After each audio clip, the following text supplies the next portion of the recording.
porta não apenas se fechou, ela sentenciou. Aquele som, o som da madeira maciça de carvalho colidindo contra o batente de pedra, foi o barulho mais alto que Clara já tinha ouvido em seus 8 anos de vida. Foi um som seco, final, irrevogável. Logo em seguida veio o ruído metálico, a chave girando na fechadura, o ferrolho de ferro pesado e enferrujado, deslizando para o lugar com um clique que ecoou como um tiro dentro do peito da menina. Clara estava parada no degrau de pedra da varanda. Do lado de dentro ficou o mundo que ela conhecia. Ficou o calor crepitante da lareira, onde as toras de pinho estalavam e perfumavam a sala. Ficou o cheiro da sopa de legumes que ainda fervia no caldeirão de ferro. Ficou a poltrona de couro gasta onde seu pai, antes de morrer, costumava sentá-la no colo para contar histórias sobre anjos e heróis. Tudo isso foi cortado. Tudo isso foi roubado. Agora, havia apenas o lado de fora. E o lado de fora era um monstro faminto. Clara olhou para baixo.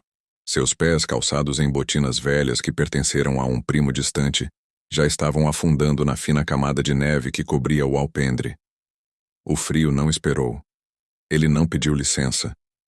Ele não teve piedade.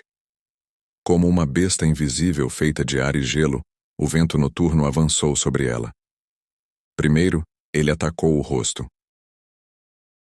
A pele das bochechas de Clara, que estava corada pelo calor da casa segundos atrás, recebeu o choque térmico como uma bofetada física. Ardeu. Queimou. Parecia que centenas de pequenas agulhas invisíveis estavam perfurando seus poros ao mesmo tempo. Ela tentou puxar o ar, mas o ar era sólido, gelado. Quando o oxigênio entrou em suas narinas, congelou os pelos do nariz. Desceu rasgando a garganta como se ela tivesse engolido vidro moído. Clara tossiu. Uma tosse seca, assustada.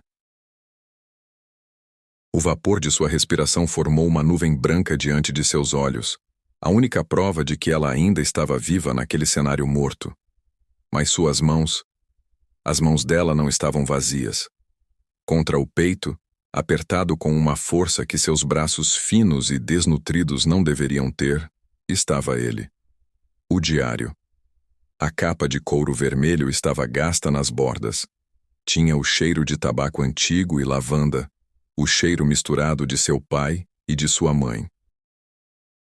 O couro estava gelado contra seus dedos, mas Clara o segurava como se fosse uma brasa quente. Era a única coisa que restava. Não havia roupas extras. Não havia comida. Não havia dinheiro. Apenas aquele livro trancado por um cadeado dourado, pequeno, mas impenetrável. Um cadeado que guardava segredos que ela nem imaginava, mas que sua mãe jurou, no leito de morte, serem a chave de sua liberdade. Nunca o perca, Clara. Nunca o abra antes da hora. A voz da mãe ecoou em sua mente, competindo com o uivo do vento. De repente, um movimento na janela ao lado da porta chamou sua atenção. A cortina de veludo verde se moveu. A luz amarela e quente das velas lá de dentro recortou uma silhueta negra contra o vidro embaçado. A madrasta, a mulher que havia entrado na vida de seu pai com sorrisos doces e promessas de cuidado, agora se revelava como o verdadeiro carrasco. Clara viu através do vidro o rosto da mulher. Ela não parecia triste. Não parecia arrependida. Ela estava segurando uma taça de vinho. O líquido vermelho balançava suavemente, seguro e quente, enquanto a dona da casa sorria. Era um sorriso triunfante. O sorriso de quem finalmente se livrou do último obstáculo para herdar a fortuna da família. A acusação tinha sido vil, baixa. Ladra! A madrasta havia gritado minutos antes, jogando um colar de pérolas falso debaixo do travesseiro de Clara, apenas para encontrá-lo, logo em seguida. Nesta casa não vivem criminosos. Fora! Vá viver com os ratos, que é o seu lugar. As palavras ainda zumbiam no ouvido da menina, mais dolorosas que o vento. Clara deu um passo em direção à porta. Sua mão pequena, tremendo violentamente de frio e pavor, ergueu-se para bater na madeira. Ela queria gritar. Eu não roubei. Por favor, papai não iria querer isso, está frio, eu vou morrer. Mas a voz não saiu. O medo travou sua garganta. E então, ela ouviu a voz abafada vinda de dentro, atravessando a madeira e o vidro. Se eu ouvir um único barulho lá fora, eu solto os cães de caça. Clara paralisou. Os cães. 3 mastins enormes, treinados para proteger a fazenda de lobos e ursos. Eles não distinguiriam uma menina de 8 anos de um invasor na escuridão. Ela abaixou a mão. O terror de ser estraçalhada superou o terror de congelar. Ela precisava sair dali. Clara se virou para a noite. Diante dela, a escadaria da varanda descia para o pátio, e além do pátio, a estrada de terra desaparecia na escuridão absoluta. Não havia lua naquela noite. As nuvens de tempestade haviam engolido o céu, apagando as estrelas, apagando a esperança. A única luz vinha da casa que a expulsava, projetando a sombra longa e distorcida de Clara sobre a neve branca. Ela olhou para os próprios pés novamente. A cada segundo parada, o frio penetrava mais uma camada de roupa. O xale de lã, cheio de remendos, já estava úmido pela neve que caía. O vestido de algodão fino não era páreo para a temperatura negativa. Ela sentiu os dedos dos pés começarem a formigar, um aviso silencioso do corpo. Mova-se ou morra. Clara apertou o diário com mais força, sentindo a borda dura do livro pressionar suas costelas. Papai, ela sussurrou. Onde você está? Ninguém respondeu. Apenas o vento assobiou entre os galhos secos dos carvalhos antigos que cercavam a propriedade. As árvores pareciam esqueletos gigantes, com braços longos e negros, balançando para ela, mandando-a embora. Ela deu o primeiro passo para fora da proteção do telhado da varanda. A neve caiu direto em sua cabeça. Flocos grossos, pesados e úmidos. Eles grudaram em seus cílios, derreteram em sua testa, escorrendo como lágrimas geladas pelo rosto. O chão, coberto por 30 centímetros de neve fofa, cedeu sob seu peso. Croc. O som da bota quebrando a crosta de gelo foi solitário. Ela teve que levantar a perna alto para dar o segundo passo. A neve entrou pela parte de cima da bota, tocando a pele de sua canela. O choque foi tão intenso que ela soluçou. Mas ela não podia parar. Se parasse ali, os cães a pegariam. Se parasse ali, a visão daquela janela iluminada a mataria de tristeza antes que o frio matasse seu corpo. Ela precisava chegar à estrada principal. Talvez alguém passasse. Talvez um vizinho. Talvez Deus enviasse um anjo. Passo a passo. Uma luta contra a gravidade. Uma luta contra o inverno. A casa foi ficando para trás. A luz da janela foi diminuindo, tornando-se um ponto amarelo distante, até que a curva da estrada e os pinheiros altos a esconderam completamente. Agora, era apenas Clara. Clara, a escuridão e o silêncio mortal da floresta. O mundo havia se tornado um lugar vasto, vazio e terrivelmente branco. E ela era apenas um ponto minúsculo tentando atravessá-lo. A caminhada começou. Um passo. Outro passo. No início, o medo a empurrava. A adrenalina de fugir dos cães dava energia às suas pernas curtas. Mas a adrenalina é um combustível que queima rápido. E quando ela acaba, sobra apenas a realidade crua do inverno. A neve não era apenas água congelada. Era uma âncora. A cada metro que Clara avançava, a neve parecia agarrar seus tornozelos com mãos gélidas, puxando-a para baixo, implorando para que ela ficasse, para que ela desistisse. A barra do vestido de algodão, arrastando pelo chão branco, começou a mudar. O tecido absorveu a umidade. Depois o vento congelou essa umidade. A bainha do vestido se transformou em uma lâmina de gelo rígida e pesada. A cada passo, essa borda afiada batia em suas pernas, arranhando a pele fina, cortando como vidro. Mas Clara não parou para olhar. Ela não podia olhar. O zoom sensorial do frio começou a tomar conta de seu corpo, desligando-o pedaço por pedaço. Primeiro, foi o nariz. A ponta dele perdeu a sensibilidade. Era uma sensação estranha, como se o nariz não existisse mais em seu rosto, como se tivesse sido apagado pela borracha do vento. Depois, o ataque se moveu para as orelhas. Diferente do nariz, as orelhas não ficaram dormentes. Elas doeram. Uma dor aguda, pulsante, ritmada com seu coração. Parecia que alguém estava apertando a cartilagem com um alicate de gelo a cada lufada de vento que passava por entre seus cabelos desprotegidos. Clara tentou levantar as mãos para cobrir as orelhas. Foi quando ela percebeu o horror verdadeiro. Seus dedos não obedeciam. Ela mandou o comando: fechem as mãos. Mas os dedos permaneceram esticados, rígidos, duros como madeira velha. Ela olhou para eles. A pele antes rosada, agora estava assumindo um tom violáceo, quase azul. As unhas estavam brancas. E, no entanto, por um milagre da vontade ou do destino, aquelas garras de gelo continuavam segurando o diário. O cadeado dourado tocava a pele da palma de sua mão. O metal estava tão frio que queimava. Era uma queimadura fria, paradoxal, que mantinha sua mente alerta. A dor do metal era a única coisa que a lembrava de que ela ainda estava viva. Eu não sinto meus pés. Ela sussurrou para o vento. A voz saiu rouca, um fiapo de som que foi engolido imediatamente pela vastidão da floresta. Ela parou por um instante. O silêncio da floresta era absoluto. Era pesado.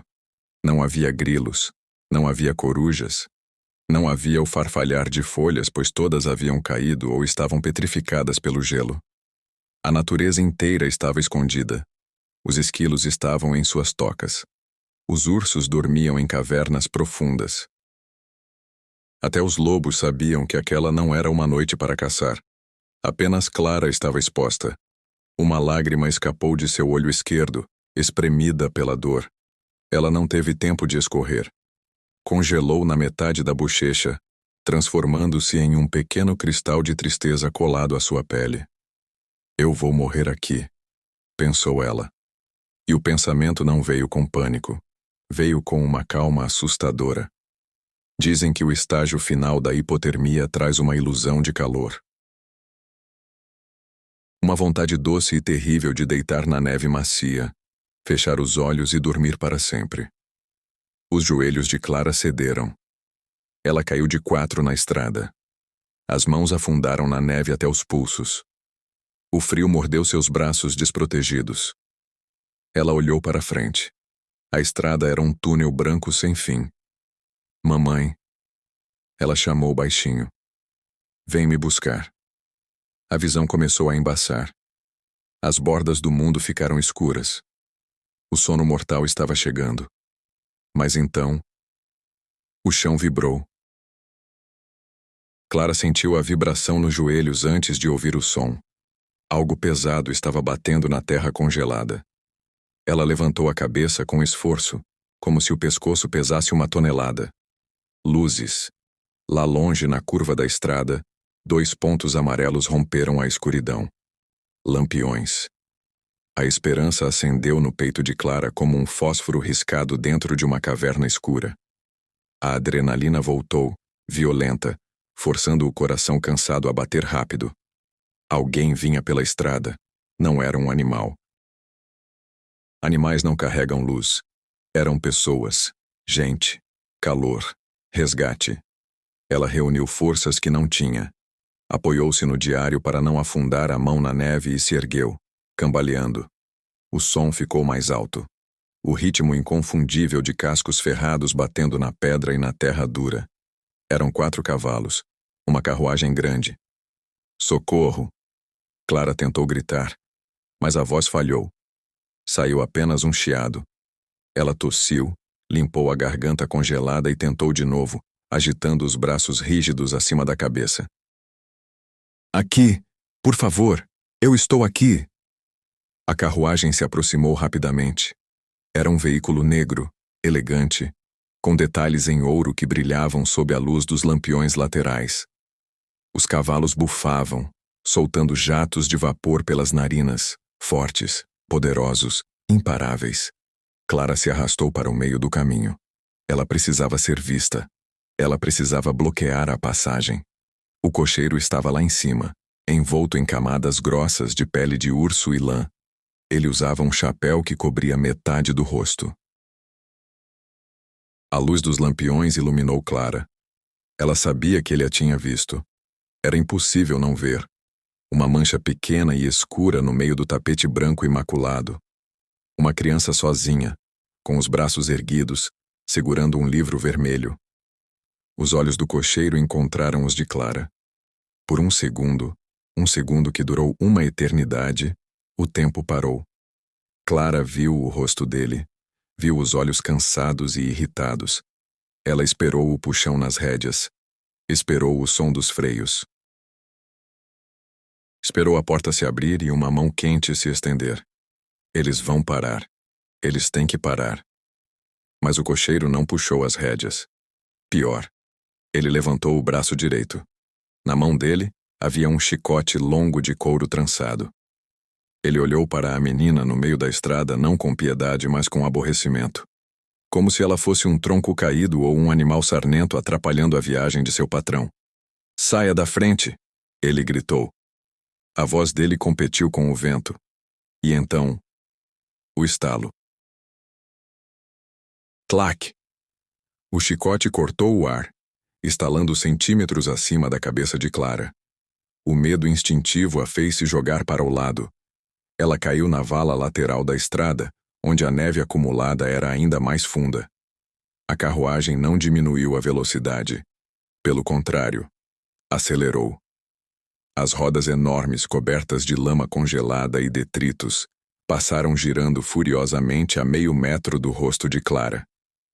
O deslocamento de ar foi violento, e então veio a lama. A roda traseira pegou uma poça de neve derretida e lama negra. O movimento giratório lançou aquele spray sujo e gélido diretamente sobre a menina caída. Cobriu o vestido, cobriu o rosto, cobriu o diário vermelho.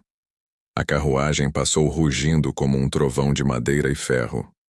Clara ficou ali, deitada, sentindo a sujeira escorrer pelo rosto, misturando-se com as lágrimas congeladas. Ela virou a cabeça e olhou para trás. Viu as luzes vermelhas da lanterna traseira da carruagem se afastando. Diminuindo. Diminuindo. O som dos cascos foi ficando mais baixo. A esperança foi indo embora com eles. Dentro daquela carruagem havia gente quente. Havia veludo. Talvez houvesse até uma criança, dormindo segura no colo da mãe. Mas eles escolheram não parar. Aquele cocheiro escolheu não ver. Aquele passageiro rico lá dentro, protegido por cortinas, escolheu não saber.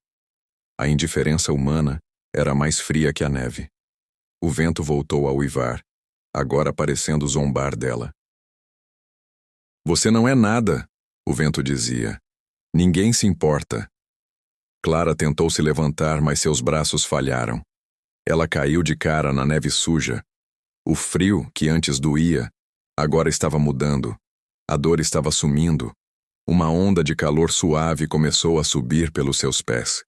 Não era calor real. Era o sinal final. O corpo estava desistindo de lutar, abrindo as comportas para a morte entrar suavemente. "Está ficando quentinho", ela pensou, a mente ficando nublada, lenta, como mel espesso. Ela rolou de costas. Olhou para o céu.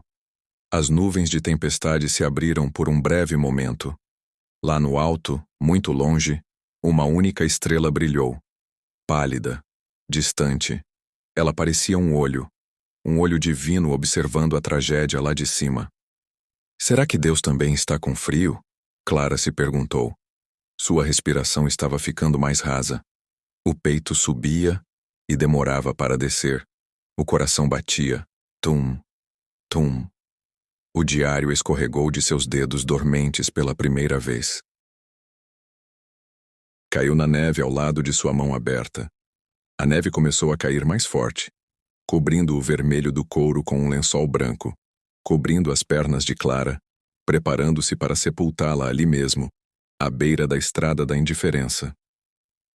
Os olhos dela começaram a fechar, pesados, irresistíveis. A escuridão veio. Mas a história não podia acabar ali. Porque onde a crueldade humana termina, o mistério divino começa. A escuridão não veio de uma vez. Ela veio pelas bordas. Clara estava deitada de costas. A neve caía sobre seus olhos abertos, mas ela não piscava mais. O frio não doía mais. E essa era a parte mais perigosa. O corpo de Clara, em sua sabedoria final, havia parado de lutar. Ele aceitou a derrota. O sangue recuou das extremidades, abandonando os dedos das mãos e dos pés, para tentar manter o coração aquecido por mais alguns minutos. Uma sensação estranha tomou conta dela. Uma alucinação de calor. Parecia que ela estava afundando em uma banheira de água morna. Era confortável. Era doce. É só fechar os olhos. Uma voz suave sussurrou em sua mente.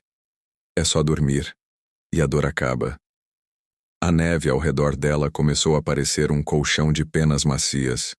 O cobertor branco que a cobria lentamente parecia protetor, não mortal. Sua respiração tornou-se superficial. O peito mal se movia. O pequeno vapor que saía de sua boca era quase invisível. Ela estava na fronteira.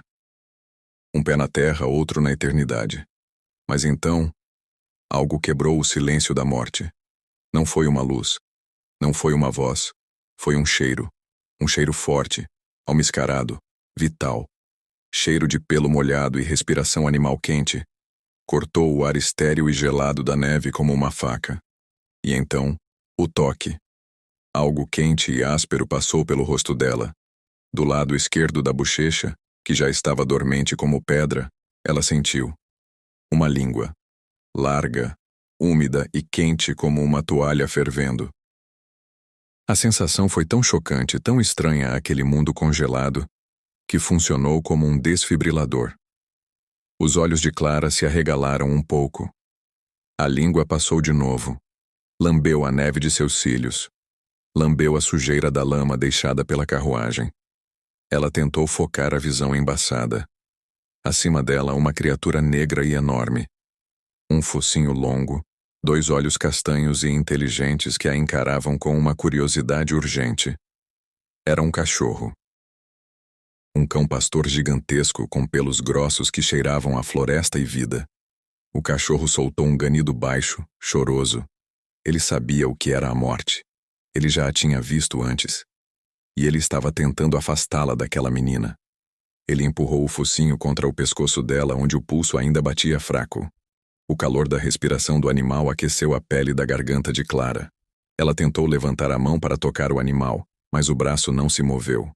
E então, a terra tremeu de novo. Mas não eram cascos de cavalo. Eram passos pesados, passos humanos. Uma nova sombra caiu sobre Clara, maior que a do cachorro. Ela olhou para cima, com o último resquício de consciência que lhe restava. Não parecia um homem. Parecia uma montanha. Uma figura imensa, larga como 2 homens comuns. Estava coberta por peles de animais. Parecia um urso de pé.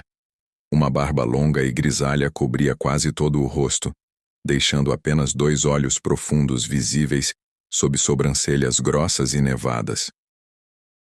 Na mão dele um lampião balançava. A luz laranja iluminou o rosto de Clara, cegando-a momentaneamente. A figura parou. O cachorro latiu para o dono, depois lambeu Clara novamente como se dissesse: "Olha, eu achei. Está viva." O gigante se abaixou. O movimento foi acompanhado pelo som de couro grosso rangendo e juntas estalando. Uma voz saiu do meio daquela barba. Não era uma voz comum. Era um trovão grave, profundo, que parecia vir de dentro da terra. Misericórdia. A palavra saiu como um rugido baixo. Clara sentiu o terror.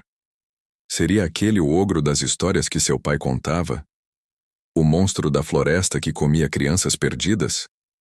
Ela quis gritar para ele se afastar, mas sua boca apenas se abriu num suspiro mudo. Duas mãos gigantescas cobertas por luvas de couro de trabalho desceram em direção a ela. Eram mãos que conheciam o trabalho duro, mãos grandes o suficiente para envolver o crânio de Clara. Quando aquelas mãos a tocaram, Clara sentiu dor. Seu corpo estava tão congelado que qualquer pressão parecia vidro se quebrando sob a pele. Ela gemeu.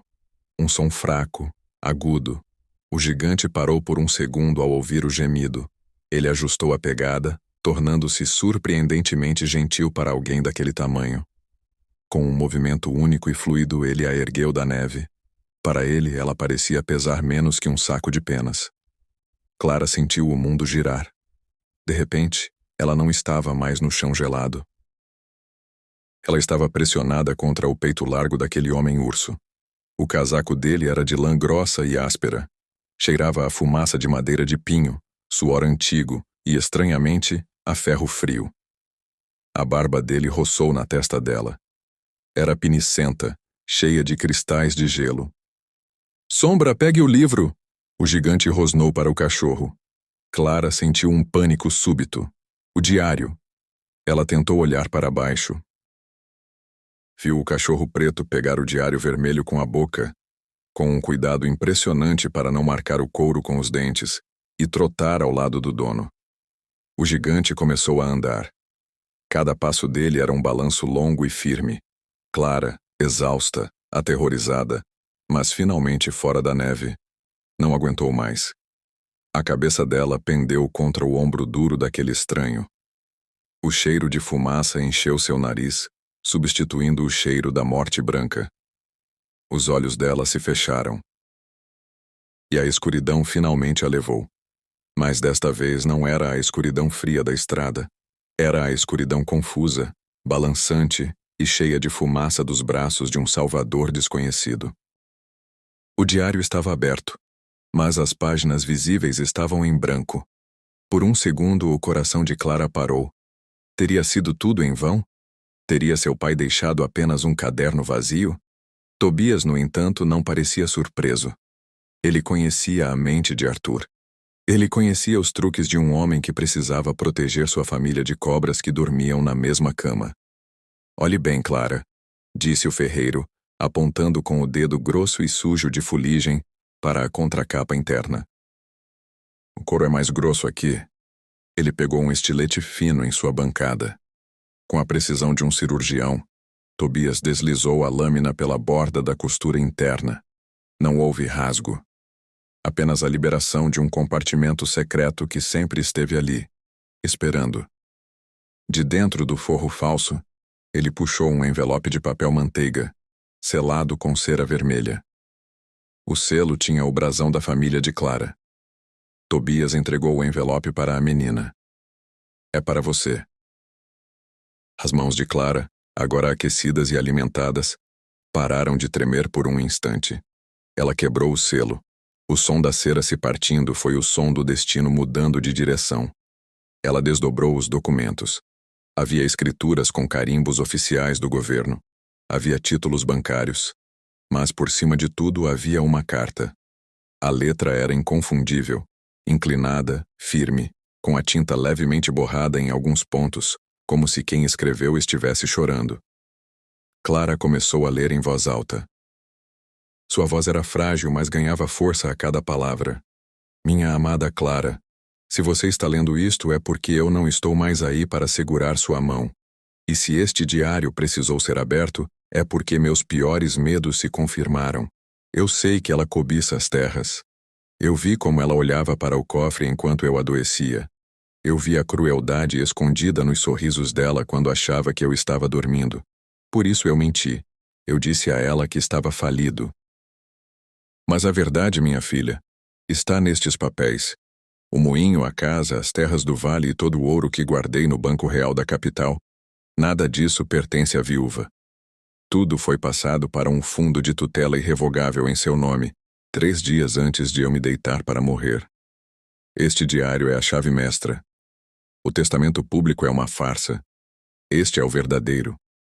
Você não é uma órfã sem teto, Clara. Você é a dona de tudo. Volte para casa. E leve Tobias com você. Ele saberá o que fazer. Clara abaixou a carta. O cheiro do papel velho misturou-se com o cheiro de lavanda que emanava da tinta. O perfume favorito de seu pai. Ela não chorou de tristeza. Ela chorou de alívio. O alívio físico de saber que não foi abandonada. O alívio de saber que seu pai a amou o suficiente para planejar sua salvação além do túmulo. Tobias limpou uma lágrima que corria em sua barba grisalha. Seu pai foi um homem bom, disse ele, a voz embargada. E um homem esperto. Ele se levantou. A expressão em seu rosto mudou. A tristeza deu lugar a uma determinação de ferro. Você consegue andar, menina? Clara assentiu. Sim. Então descanse, porque amanhã nós vamos fazer uma visita. O diário estava aberto, mas as páginas visíveis estavam em branco. Por um segundo o coração de Clara parou. Teria sido tudo em vão? Teria seu pai deixado apenas um caderno vazio? Tobias, no entanto, não parecia surpreso. Ele conhecia a mente de Arthur. Ele conhecia os truques de um homem que precisava proteger sua família de cobras que dormiam na mesma cama. Olhe bem, Clara, disse o ferreiro, apontando com o dedo grosso e sujo de fuligem para a contracapa interna. O couro é mais grosso aqui. Ele pegou um estilete fino em sua bancada. Com a precisão de um cirurgião, Tobias deslizou a lâmina pela borda da costura interna. Não houve rasgo. Apenas a liberação de um compartimento secreto que sempre esteve ali, esperando. De dentro do forro falso ele puxou um envelope de papel manteiga, selado com cera vermelha. O selo tinha o brasão da família de Clara. Tobias entregou o envelope para a menina. É para você. As mãos de Clara, agora aquecidas e alimentadas, pararam de tremer por um instante. Ela quebrou o selo. O som da cera se partindo foi o som do destino mudando de direção. Ela desdobrou os documentos. Havia escrituras com carimbos oficiais do governo. Havia títulos bancários. Mas por cima de tudo havia uma carta. A letra era inconfundível. Inclinada, firme, com a tinta levemente borrada em alguns pontos, como se quem escreveu estivesse chorando. Clara começou a ler em voz alta. Sua voz era frágil, mas ganhava força a cada palavra. Minha amada Clara, se você está lendo isto é porque eu não estou mais aí para segurar sua mão. E se este diário precisou ser aberto, é porque meus piores medos se confirmaram. Eu sei que ela cobiça as terras. Eu vi como ela olhava para o cofre enquanto eu adoecia. Eu vi a crueldade escondida nos sorrisos dela quando achava que eu estava dormindo. Por isso eu menti. Eu disse a ela que estava falido. Mas a verdade, minha filha, está nestes papéis. O moinho, a casa, as terras do vale e todo o ouro que guardei no Banco Real da capital? Nada disso pertence à viúva. Tudo foi passado para um fundo de tutela irrevogável em seu nome, 3 dias antes de eu me deitar para morrer. Este diário é a chave mestra. O testamento público é uma farsa. Este é o verdadeiro. Você não é uma órfã sem teto, Clara. Você é a dona de tudo. Volte para casa. E leve Tobias com você. Ele saberá o que fazer. Clara abaixou a carta.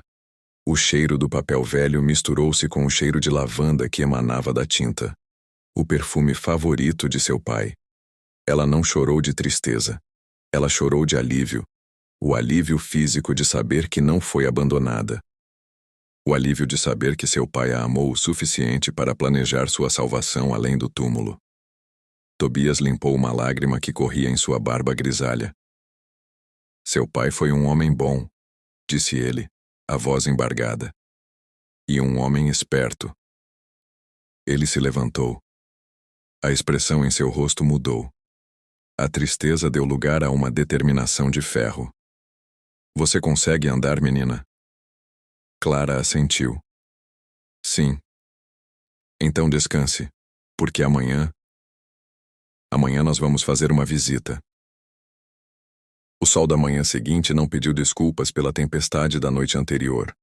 Ele nasceu brilhante, refletindo na neve branca e cegando os olhos. Mas Clara não estava mais sozinha na estrada. Tobias atrelou sua carroça. Não era uma carruagem elegante como aquela que a ignorou. Era uma carroça de carga pesada, feita para carregar ferro e bigornas. Mas era forte. Ele vestiu seu melhor casaco. Ainda era simples, remendado, mas estava limpo. Ele colocou seu martelo de ferreiro no cinto. Não para usar como arma, mas como um símbolo. O símbolo do trabalho contra a ganância. Eles não foram direto para a casa. Eles pararam na cidade vizinha. Tobias entrou na delegacia. Ele saiu de lá 20 minutos depois, acompanhado pelo delegado da comarca e 2 oficiais. A comitiva da justiça se formou. Quando a carroça de Tobias, seguida pelos cavalos da polícia, entrou no pátio da antiga casa de Clara, a cena era revoltante. A madrasta estava na varanda, a mesma varanda de onde expulsara Clara. Ela estava supervisionando 2 homens que carregavam os móveis de Carvalho para fora. Ela estava vendendo tudo. Queria transformar a herança em dinheiro rápido e sumir. Ao ver a carroça velha do ferreiro, ela desceu os degraus furiosa. Seu vestido de seda contrastava com a simplicidade rústica de Tobias. "O que esse velho sujo faz na minha propriedade?" Ela gritou, a voz estridente cortando o ar gelado. "Saia daqui, antes que eu mande atirar." Tobias puxou as rédeas. A carroça parou. Ele desceu devagar. Sua bota bateu na neve com peso. Ele cruzou os braços enormes sobre o peito. "Sua propriedade?" Ele perguntou com uma calma aterrorizante. "Claro que é minha. Meu marido morreu e me deixou tudo. E quem é essa mendiga na carroça?" Tobias se virou e estendeu a mão para a carroça. Clara se levantou. Ela ainda usava o vestido velho, agora limpo, e estava enrolada em uma pele de carneiro. Mas em suas mãos, ela segurava o diário vermelho aberto. E em seus olhos não havia mais medo. Havia a certeza de quem sabe quem é. A madrasta empalideceu. Foi como se ela tivesse visto um fantasma. "Você..." Ela gaguejou. "Você devia estar morta." "Deveria." A voz do delegado soou atrás da carroça. O oficial caminhou até a frente segurando as algemas. "Senhora, recebemos uma denúncia grave. Tentativa de homicídio de uma menor incapaz, fraude testamentária e roubo de patrimônio." "Isso é mentira!" Ela gritou recuando. "Ela é uma ladra." Ela fugiu. Tobias deu um passo à frente. Ele ergueu o papel que estava dentro do diário. "A única ladra aqui é você. E este documento assinado pela mão de Arthur e selado com o brasão que eu mesmo gravei, prova que esta casa, este chão e até o ar que você respira aqui, pertencem a Clara." O silêncio que se seguiu foi pesado. Os vizinhos, que tinham vindo ver a movimentação, começaram a murmurar. Os carregadores soltaram os móveis na neve. A verdade tem um peso que a mentira não aguenta carregar. A madrasta olhou para os lados procurando uma saída. Não havia. O delegado fez um sinal. Os oficiais avançaram. O som das algemas fechando nos pulsos daquela mulher foi o som mais satisfatório que Clara já ouvira. Não por vingança, mas por justiça. Enquanto a madrasta era levada, gritando impropérios e sendo arrastada para a carruagem da polícia, Clara não a olhou. Ela não desperdiçou seus olhos com quem não merecia. Ela olhou para a casa. A fumaça saía da chaminé. Clara desceu da carroça. Seus pés tocaram a neve do pátio. Mas dessa vez, a neve não parecia fria. Parecia o chão de casa. Ela caminhou até Tobias, que estava parado, sem jeito, pronto para ir embora. Ela segurou a mão gigantesca e calejada dele.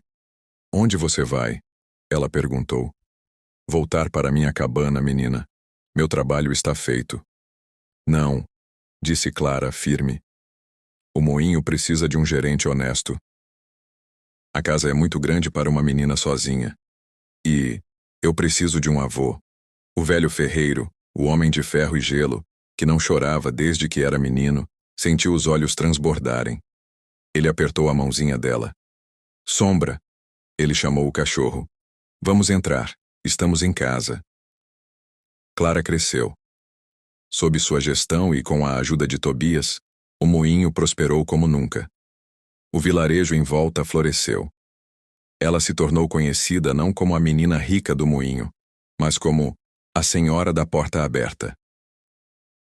Dizem que em noites de tempestade a lareira da casa de Clara nunca se apaga e a porta nunca é trancada para quem precisa de abrigo. O Diário Vermelho? Ele ficou exposto em uma redoma de vidro na sala principal, aberto eternamente na página da carta de seu pai. A história de Clara nos deixa uma lição que ecoa através do tempo. O mal pode ter a força do vento, pode ter o frio da neve, pode parecer que venceu quando tranca a porta na nossa cara e nos joga na escuridão da estrada. Mas Deus é o grande ferreiro. Ele trabalha no silêncio. Ele prepara as ferramentas. Às vezes, ele permite que sejamos expulsos do conforto para que possamos encontrar o nosso verdadeiro destino. Se Clara não tivesse sido expulsa, ela nunca teria encontrado Tobias. Ela nunca teria descoberto a força que tinha. E o testamento verdadeiro jamais teria sido aberto. O que a madrasta planejou para a morte de Clara, Deus usou como um mapa para o seu tesouro. Talvez você, que me ouve agora, esteja se sentindo na neve. Talvez a porta tenha batido na sua cara. Talvez o frio esteja doendo. Mas não solte o seu diário. Não solte a sua fé. Continue caminhando, porque logo ali na frente, na curva da estrada, existe uma cabana, existe um refúgio, e existe uma justiça que não falha, não tarda e não erra o endereço. A sua virada está chegando, e ela será muito mais bonita do que você imagina. Se essa história tocou a sua alma, se você conseguiu sentir o frio da neve e o calor da justiça, não vá embora sem se inscrever no canal. Aqui, nós somos uma família que acredita que finais felizes não são apenas contos de fadas, são promessas de Deus. Deixe seu like para que essa mensagem chegue a mais corações que precisam de esperança hoje. E comente aqui embaixo com toda a sua fé. O meu socorro vem do alto. Um forte abraço, fiquem com Deus e até a próxima história.